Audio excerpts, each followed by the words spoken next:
We want him to be able to walk again, right? Cole Hoodicoff is like any 12-year-old boy. He loves video games, skiing, and hanging out with friends.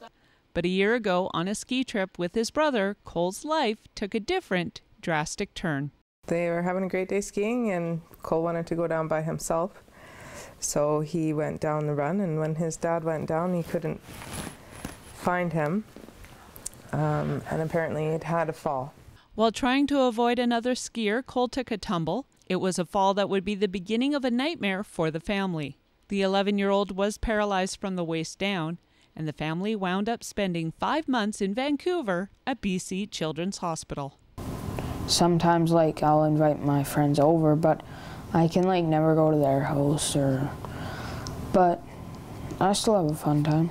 It's been a year since Cole's accident, and while life continues on, the lifestyle that the family enjoyed before the crash has changed dramatically. What Cole's diagnosis is an ASIA A, complete spinal cord injury, which means he has a prognosis of maybe 1 to 3% chance of regaining sensation or mobility below the injury site. Living in the Kootenays doesn't offer the same sort of opportunities for therapy and treatments that other larger centers might offer. Cities like Regina, which has a program based on Project Walk out of California. First Steps is based on the Project Walk Darzinski method that was developed about 12 years ago, and they've had really good success doing exercise-based intensive therapy programs for people who have suffered a spinal cord injury.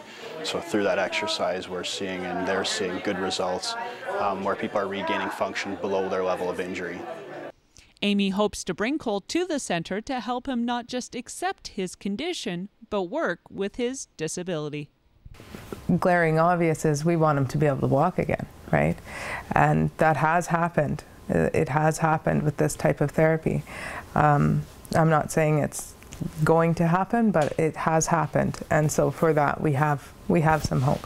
But what I do hope for is that it will help Cole gain a new independence. Just huge increases in the quality of life, right? It doesn't have to be all about walking, but that's obviously the end goal. But we work with the client's goals and they develop new goals based on their progress, right?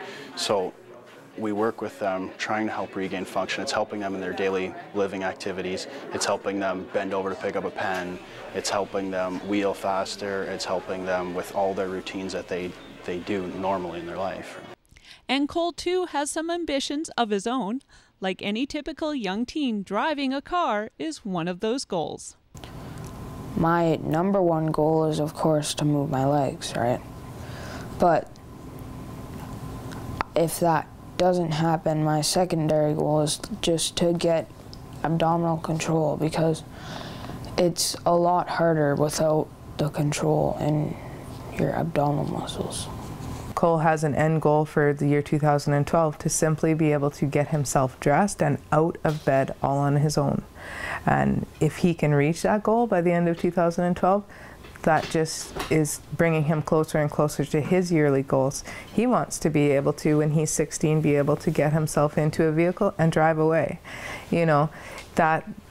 Those are goals for him, and they're not just going to happen. He needs to work for them. A fundraiser is planned to help Cole get to Regina on April 28th, starting at 5 p.m. at the Castlegar Complex. Dinner will be served at 6:15 by Kim's Creations, and 2 bands will be performing starting at 7:45 p.m. Tickets are available at the Castlegar Complex, Bubbly's, Selkirk Bookstore, the Castlegar location, Johnny's Grocery, and Downtown Shell.